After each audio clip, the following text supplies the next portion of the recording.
Excuse us, we have a dance. Tonight on a special edition of 2020. Manic depressive. Yes, she was born that way. Got it from Eddie. Eddie's side. My mother, Debbie and Carrie, a Hollywood love story. I always feel, as a mother does, that I protect her. Who will do that when I'm gone? The double tragedy, saying goodbye twice, just a day apart. Brother and son Todd there at the end, speaking only to 2020. I was on her bed with her, and I watched her leave and go to Carrie. It sounds like you're saying she willed herself to die. She didn't die from a broken heart. She just left to be with Carrie. Growing up in the shadow of a screen legend. Good morning, good morning. A daughter feeling inferior. I haven't lost my mind. It lost me. And my mother was really pretty, and I thought, oh no, I don't look like her. I better have another thing going for me. Their indelible but turbulent bond, portrayed on screen in postcards from the edge. I did not lift my skirt. It twirled up. But off screen in silence. I didn't want to be around her. I did not want to be Debbie Reynolds' daughter. She didn't talk to me for probably 10 years. Tonight, home videos you've never seen. We leave for the home tomorrow. Prepaid. I've already been in it. And stories you've never heard about two unsinkable survivors. That ship may be down, but not me. I'm unsinkable. It's magical, the love story that went on for 60 years. It's okay, because now I'm Princess Leia's mother, so I mean, I can... The memories they've left behind for all of us. Happy days are here again.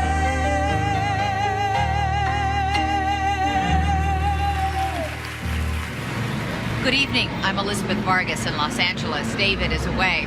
As you can see, I'm looking down on the fabled Hollywood Boulevard, where movie fans have been laying tributes at the Walk of Fame star of Debbie Reynolds. In the last few days, it has become a makeshift memorial for both mother and her daughter, Carrie Fisher, unbelievably dying just one day apart. And a few hours ago, I spoke to Todd Fisher, Carrie's brother and Debbie's son, about their very last hours and the end of a Hollywood era. 1 week ago, Todd Fisher thought his sister was on top of the world. At the top of her game. She looked beautiful, her hair looked beautiful.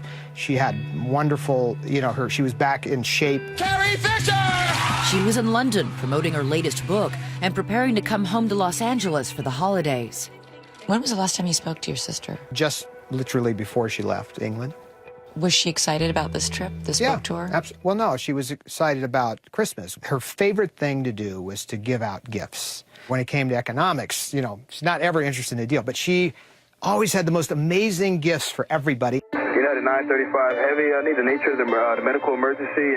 But on that flight, just 15 minutes before landing, the iconic actress suffered a massive heart attack. We have an unresponsive passenger. They're working on it right now. A mid-air medical emergency for actress Carrie Fisher. How did you hear that something had happened to Carrie on board that flight, just as it was coming into land?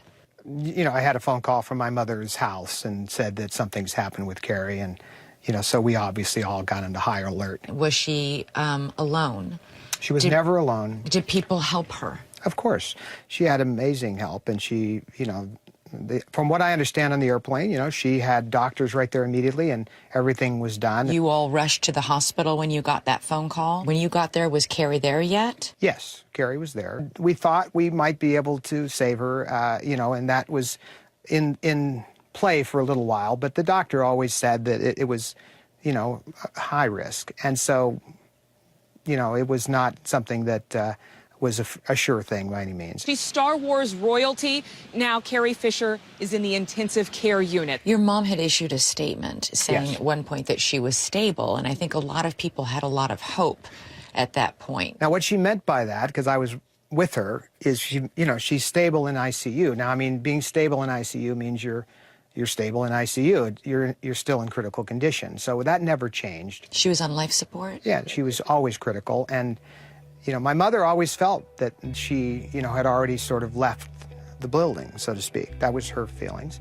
But that she had hope. We all have hope. My mother has great very strong faith. She's a strong belief in God and has always talked to God in a real personal way. And that's part of what her strength was about. Did your mother have the chance at Carrie's bedside before she died to be able to gather around it? Was the family able to have a moment? Yes, everybody had that. But at the same time, you know, things didn't need to be said or done differently. It had all been said before, and it was all in place. Nothing else needed to happen. Things happened naturally, is what I'm saying. It must have been excruciating for your mother to lose your sister. It violates the order of nature to lose a child. The last few days that led up to the losing Carrie, my mother had a few moments where she was clearly distraught, but 99% of the time, she sucked it up. And then what happened that last day? I think the most important thing that happened is Carrie left. And when Carrie left, my mother had many years ago said, I don't want to attend my daughter's funeral. There was really no grief in her like you might expect. It wasn't that she was sitting around and just unconsolable, not at all. She then said that she really wanted to be with Carrie. She said that. In those precise words. And within 15 minutes from that conversation, she faded out. And within 30 minutes, she technically was gone. What do you mean faded out? I mean, she started to have a stroke and she just effectively went to sleep and didn't wake up. She closed her eyes peacefully like you're going to sleep, and she literally went to sleep and left. Beloved and legendary actress Debbie Reynolds has died at age 84. She willed herself to die. I'm saying that my mother, if anybody, had somehow a way to do that, and I watched it happen in front of my face. What did that look like? She literally just went to sleep and left. And, you know, we obviously went through all the motions, you know, to get her, try to bring her back and all that, and we didn't know we couldn't do that. I just sat there and watched her leave, and you know what? That's what makes it okay. If it was something else, I wouldn't be okay. The fact that she's with Carrie, you know, and taking care of her, which is what she loved most. The two of them, Carrie obviously had more needs in many ways, and my mother loved that, helping her and watching after her, and was brilliant at it, but also obsessed with it. And Carrie, on the other hand, was also equally obsessed with taking care of my mother. That's what the beauty of this is. The love story is uncanny. And to exit the planet, it makes Romeo and Juliet look like soft stuff. I mean, it was unbelievable. This is horrible, but it's beautiful. It's life. I mean, and it's what she wanted. And because of that, I hope we're all okay with that, because that's where Debbie wanted to be. She had a will to not want to leave Carrie and not want to have Carrie alone. And also, I think she'll be of great assistance in heaven with Carrie, because Carrie's really, really tough to handle at times, and my mother was amazing. You think Carrie's making a scene up there? I'm sure they're all... I mean, initially, she was there for a while on her own. I'm almost thinking maybe God had a little chat with Mom and said, get up here and give us a hand. Todd says mother and daughter will be buried at the famed Forest Lawn Cemetery, a California hillside full of industry royalty, from Michael Jackson to the Marx Brothers to the man who made Mickey Mouse. Will they be buried next to each other? They will be buried next to each other. And we're going to go to Forest Lawn, where her other friends are, Liberace, Betty Davis, was a great friend of my mom. They made the movie Catered Affair and became friends. Mm-hmm. And Betty's buried in the same area where Debbie's going to go. And right on the other side of this wall is where Liberace is, who is a close friend of my mom. And his mother is also there. So it'll be a double funeral? We'll have a private funeral with friends and family together, which is how they would want it. And then we'll figure something out for the public. Their life is high-class stuff. And these were high-class broads. Very high class. And so they deserve to be remembered and discussed in this fashion. It's horrible, it's beautiful. It's magical. They're together. It's just, it's beyond words, it's beyond understanding, but I saw it and it is what it is. You can't deny it. It is what it is. Good morning. When we return, America's sweetheart Debbie Reynolds and her husband Eddie Fisher who left her for Elizabeth Taylor. Brangelina or Kim and Kanye. This story was 3 times that in magnitude. And later, more family memories from Todd Fisher. A lot of friction. But no one's running away from it. Next.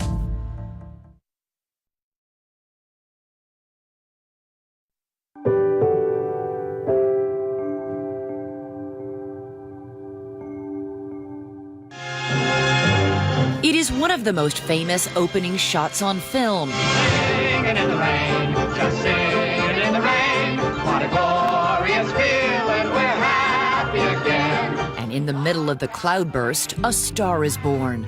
The girl in the big galoshes, Debbie Reynolds, marching through the raindrops and into our hearts.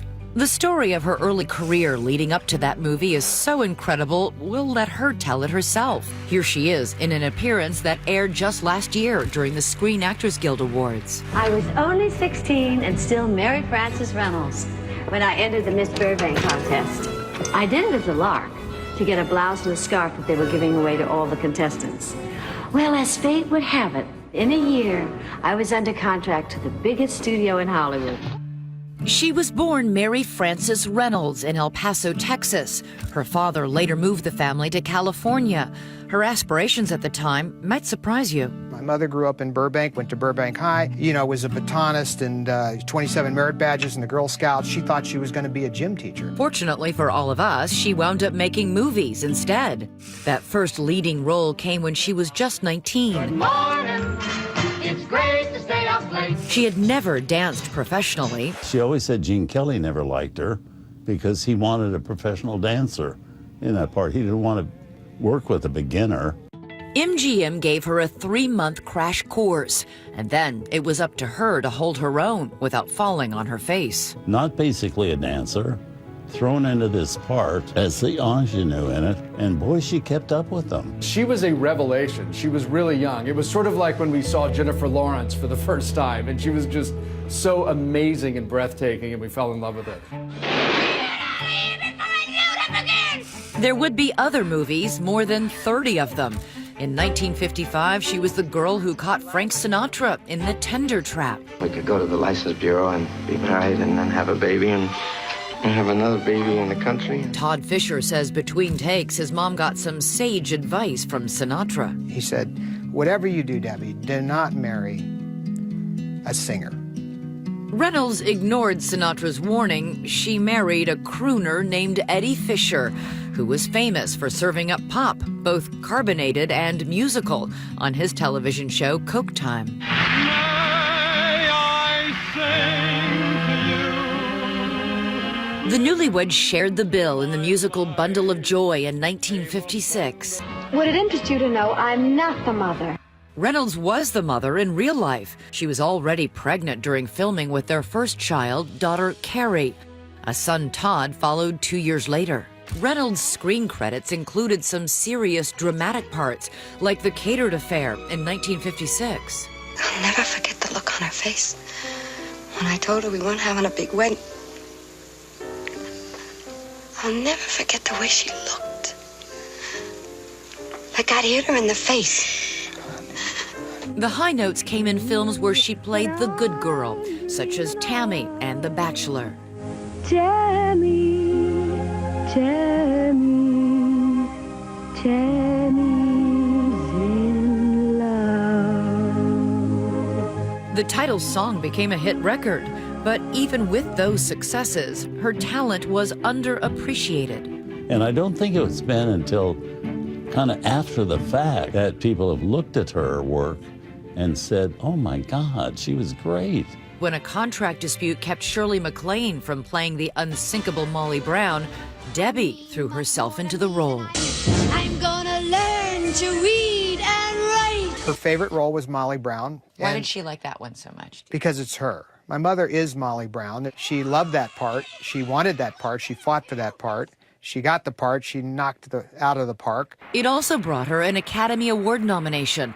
Debbie Reynolds in The Unsinkable Molly Brown. Although it was Julie Andrews who took home the Oscar for Mary Poppins. Between projects, Reynolds began making stage appearances in Las Vegas. This black and white photo, widely shared on social media, shows a 6-year-old Carrie watching her mother perform in Las Vegas in the early 60s. Now go to sleep. Memorably, Reynolds was the voice of the kind and nurturing spider in the 1973 animated classic Charlotte's Web. What is your name, please? My name is Charlotte. Charlotte A. Cavatica. I have a delicious surprise. It's a very special cake. I want you kiddies to have the first piece. But this was her iconic role, and this may have been her iconic song. Good morning, good morning. We've gabbed the whole night through. Good morning, good morning to you. Nothing could be grander than to be in Louisiana. If you think you've heard that tune recently, you may be right. Good morning. Good morning. We've talked the whole night. It lives on as the jingle for Tropicana orange juice. As with so many Hollywood lives, however, it was something that happened off-screen that drew the most attention. Theirs was a very famous marriage, and it was a very famous divorce. Reynolds and Fisher were close friends with Elizabeth Taylor and her husband. But when he died in a plane crash, Eddie began comforting the future star of Cleopatra, and didn't stop. If you can think of the most popular and buzzed about tabloid stories of our day, Brangelina or Kim and Kanye, this story was 3 times that in magnitude. They were the golden couple of their era.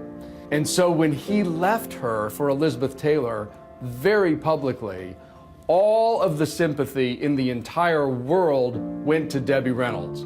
Not just because she had been left by her husband and she was a beloved movie star, but also he had left her for Elizabeth Taylor, who was like Jezebel. There was an awkward encounter between the women at a fundraiser in 1965. And the presence of Debbie and Elizabeth Taylor at the same affair led to some nervous anticipation. There would be serious financial difficulties for Reynolds and 2 more failed marriages. Who has had more public difficulties than my mother? She's been through husbands and fortunes. If it wasn't for the husbands, she wouldn't have been through the fortunes. But she's ridden it all out with amazing grace and all in the public eye. From Hollywood to Broadway and then Vegas. Ladies and gentlemen, Miss Debbie Reynolds. Where by the 1970s, she was making appearances like this one with Liberace. Your love is lifting me. It's on destiny.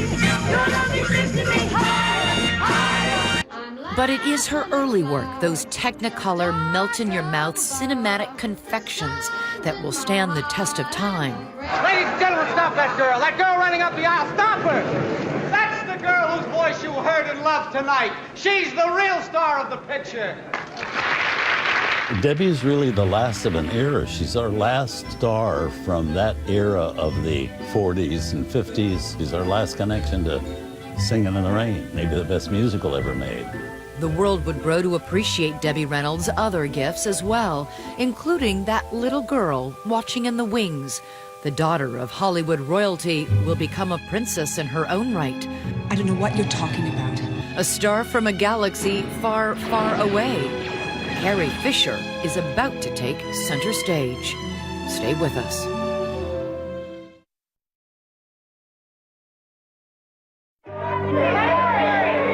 Carrie Fisher's life began similar to how it would end, with intense public interest and a camera's eyes fixed upon her.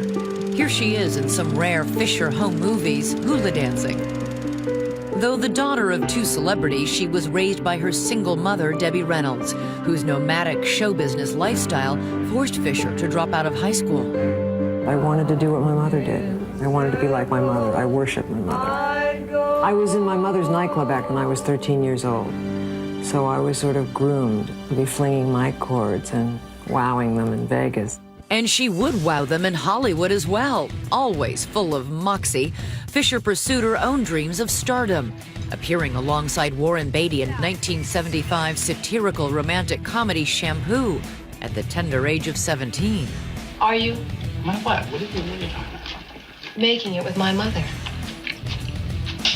Then 2 years later, Fisher auditioned for the role that would change her life. When R2 has been safely delivered to my forces, you get your award. And changed the world. Princess Leia in Star Wars, who wittily dodged danger again and again. Somebody has to save our skins. I was with Carrie when we first went to the Star Wars screening. She thought it was a B movie because she was just in front of a green screen or blue screen in those days. That ship flew over. I looked at her and I said, this is no B movie. And her life was never the same. Though she played a super heroine, Fisher told my co-anchor David Muir in 2015, she was super nervous that she didn't look the part. Help me, Obi-Wan Kenobi. You're my only hope. Princess Leia really inspired young girls right from the start. But not to be pretty. But she was really pretty. No, yes, and I didn't know that. She proved to be a Princess Leia who was feisty and indomitable, who gave as good as she got. This is some rescue. You came in here, did you have a plan for getting out? Star Wars quickly became an international sensation and made Fisher an instant pop icon, just like her mother had been 25 years earlier. Fisher followed up the first Star Wars film with this. A day of joy we all can share. Channeling her mother's musical talents, though the Star Wars Holiday Special of 1977 was universally panned. Yet Fisher soldiered on with more movies like The Blues Brothers with the skillful yet self-destructive John Belushi. It was a box office success, but behind the scenes, there was a secret between the co-stars. Belushi and I did drugs together. And I remember him saying, you and I were alike. Oy. And then he was dead like a year later. Fisher, too, had begun a descent into drugs. If I went to someone's house, I was always going through their cabinets. And, you know, I said I was Robin Hood. I took from the straight and gave to the potentially stoned. The public had no idea.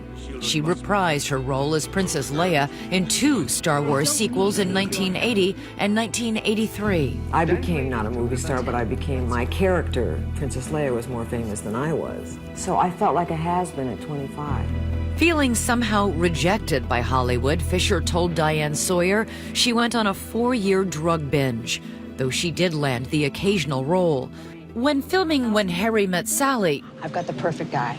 I don't happen to find him attractive, but you might. She doesn't have a problem with chins. she seemed perfectly fine by day, but Stayed up late, snorted heroin.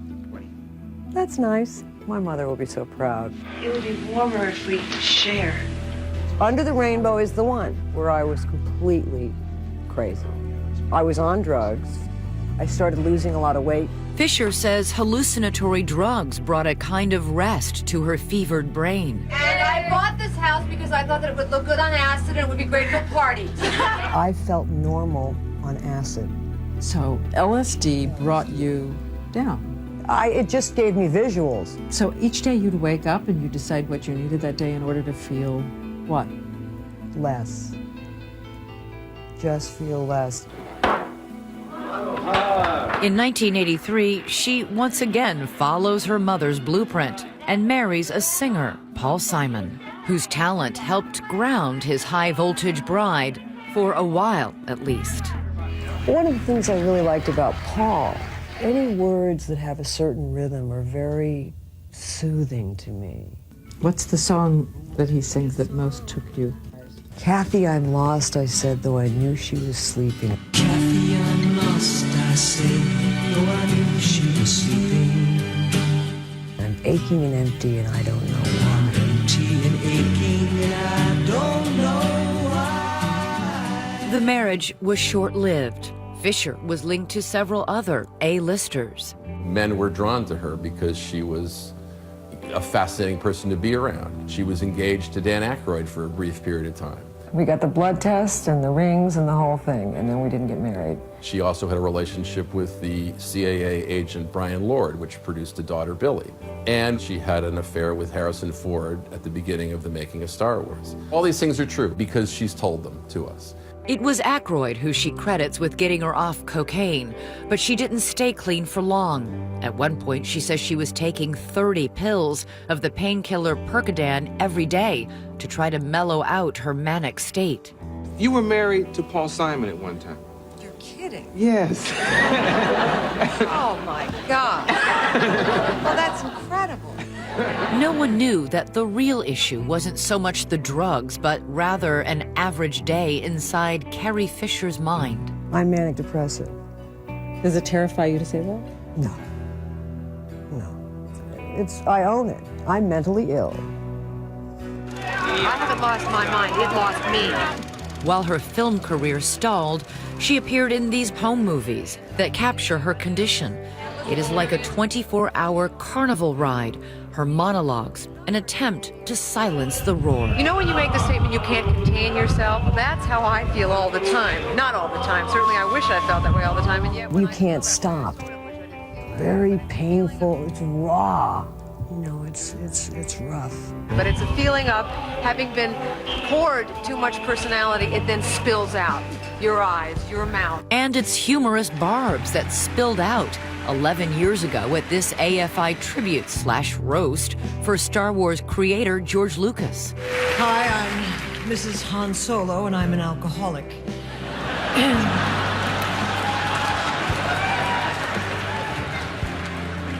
I'm an alcoholic because George Lucas ruined my life.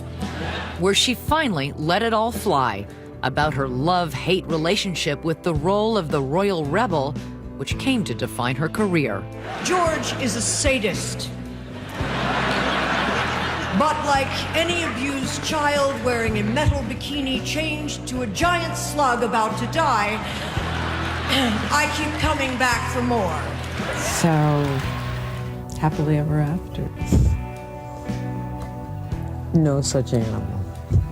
No, it's just... What is it then? What's the adjective? Everything ever after. Next, the family secrets a daughter would share on the big screen. I drink socially. I took acid socially.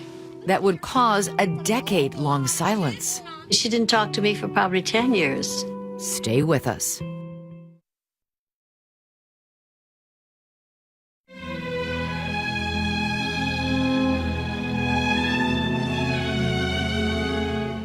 In many ways, Carrie Fisher's life was her art. I don't want life to imitate art. I want life to be art. But she was a realist. So in her 20s, Fisher turned her tumultuous real-life stories into best-selling novels. Her first was Postcards from the Edge, which was made into a film in 1990. In this town, it's not only not, you can't grow old gracefully, you can't grow old at all. So you can as a writer. It was about a young actress raised by a movie star who had ended up in rehab. I'm in a rehab? The parallels between Meryl Streep's character Suzanne and Fisher are unmistakable. Do you always talk in bumper stickers? You know, addiction isn't the problem, it's the solution. You do. Until you remove... In Postcards from the Edge, the mother is played by Shirley MacLaine. This anger isn't about me. Who are you really angry with? Hello, darling. Hello, dear. Oh. Hi, Mama. Clearly was we would call a kind of roman à clef of her relationship with her mother, Debbie Reynolds, and at the same time very frank about her own struggles. I'm gonna kill myself. Don't say that, even in jest, Suzanne. Just come out of a drug clinic. People might take it the wrong way. Oh. In the film, both mother and daughter are actresses. While her daughter's career is poised to take off, the mother's star has faded, yet still she grasps for the limelight. It is some of the best dialogue, the best repartee that you will see on a screen outside of those old His Girl Friday kind of zinger comedies.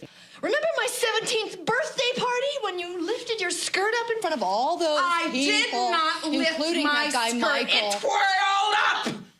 And you weren't wearing any underwear. Well, good times and bum times, I've seen them all in my year. I am still here. When she does the Sondheim song, I'm Still Here, that was Debbie, yeah. And Carrie understood that, and I think in many ways resented it and adored it. Turner Classic Movies host Robert Osborne was friends with Debbie Reynolds for more than 40 years and co-hosted a film review show called The Essentials with Carrie Fisher. One of my favorite scenes in the movie is when they're in a kitchen in the morning. Shirley MacLaine's, lecturing her about getting serious about her life and her career. Thank God I got sober now so I could be hyper-conscious for this series of humiliations. All the while she's making a health food drink. She reaches up, gets a bottle of vodka, and pours it in a health food drink. I think that Debbie Reynolds often said she was not like that character that Shirley MacLaine would play in the movie adaptation, because that woman was sort of angry and Debbie thought of herself as very sunny. I was born very up. I don't burden myself. Carrie burdens herself. In this interview from 1994, Reynolds explains the sage advice she had for her daughter. As far as happiness and approach to life, there is something to listen to me about. And when she wants to, she'll ask me. I don't think I'll be alive to hear it, but... In 2011, the two spoke to Oprah about those years during Fisher's youth when she rebelled against her famous mother. We had a fairly volatile relationship early on in my 20s. I didn't want to be around her. I did not want to be Debbie Reynolds' daughter. It's very hard when your child doesn't want to talk to you, but when you want to talk to them and you want to touch them, you want to hold them. It was a total estrangement. The birth of Fisher's daughter Billie in 1992 would help heal all the wounds in their relationship. I love you. While Fisher enjoyed success in her writing work, Reynolds' career got a boost in television. Come on, girls, jump in. Ma, there's no singing here. It's great to stay up late. Good morning to you. And she would have one last movie role herself as, yes, a mother, Liberace's. All I need is to be near you. She had really transformed herself to play this character. But look how much I've earned. I know. It was a brief and final testament to what an amazingly underrated, brilliant actress Debbie Reynolds was. While Debbie transformed herself, Carrie was about to revisit an old friend. Some things never change. True. You still drive me crazy. She had so triumphantly returned to the Princess Leia character, and in her own personal health. She looked better than ever. And daughter Billie was all grown up. Her daughter was in that movie as well. It was kind of neat to see mother and daughter together, seeing them on the red carpet together in the same movie. Princess Leia! Her greatest accomplishment was Billie. It was her greatest joy, it was her greatest accomplishment. I do believe that Billie Lourd was the love of Carrie's life. She was very close with her daughter. I believe she probably worked at that consciously because of all of the things that she went through with her own mother. I believe she wanted to be all things to Billie. The mother, daughter, granddaughter trio made their last public appearance together a year ago when Debbie was honored at the SAG Awards with the Lifetime Achievement Award. To my mother! Coming up, Todd Fisher talks about the moving tributes from fans around the world, including this picture of his mother and sister in their most famous roles. Heaven, mommy, I'm in heaven. My sister and my mother had a very unique relationship. It's magical, the love story that went on for 60 years. There were many ups and downs, but not at the heart level. Debbie and Carrie, mother and daughter. A love so fierce, it sometimes burned. Money, mommy, I'm home. The soon-to-be-released HBO documentary Bright Lights chronicles their tempestuous relationship. You cannot keep that phone. It's ridiculous. What was it like, though, for you? You had the front row seat to it, as it was your mother and sister. I mean, did they have epic battles? No, it was a glorious view of an amazing love story. Did they talk about why they, for 10 years, barely communicated? What happened to cause that? Debbie, first of all, would have never broken off communications with Carrie under any circumstances whatsoever. There was this friction there, but you notice, but no one's running away from it. Nobody's saying, let's not have this moment. Mm-hmm. They had more moments than anybody could have had. They were equally up to the task of working it all out. I'm going to go help my mother pack. They were the closest of friends and next-door neighbors. Mother and I live next door to each other, separated by one daunting hill. I usually come to her. And at the end, we're sharing a driveway?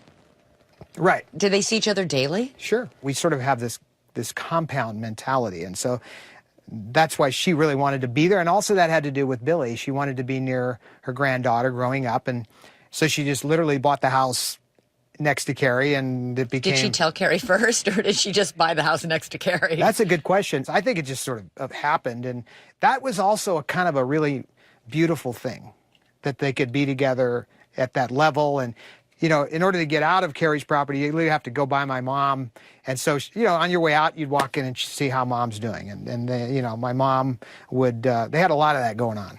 Their relationship was at the heart of Carrie's most personal writing project, Wishful Drinking, a raw, candid portrait of the tensions between mother and daughter. There's nothing more that can be said, and nobody better to say it than Carrie. Every bit of Carrie's life, every problem Carrie ever had is in writing, and in beautiful words that are beyond deep, beyond profound.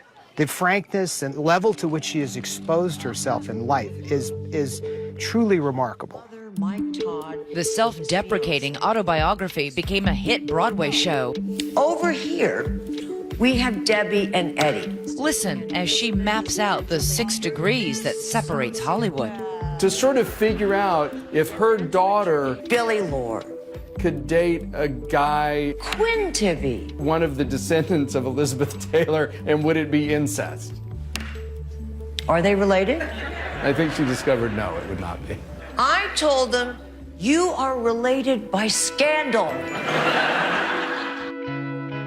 There's a great photo going around of Carrie sitting in the wings watching your mother perform on stage. Yes. You guys... We always were sitting in the wings watching my mother on stage in awe. She connected with an audience. It was just an amazing thing to watch. But it was a little surreal as a child because you know mommy and there's a different thing going on there. And then when she's out there, it was almost like a different person. How do you most want your mom to be remembered? She would want to be remembered, obviously, as this great, strong person, as an inspiration to others, not so much as a great entertainer. She was most proud of just watching, you know, her children, and she lived a very beautiful, inspiring life. It is a life that one could model after. And how would you most like your sister to be remembered?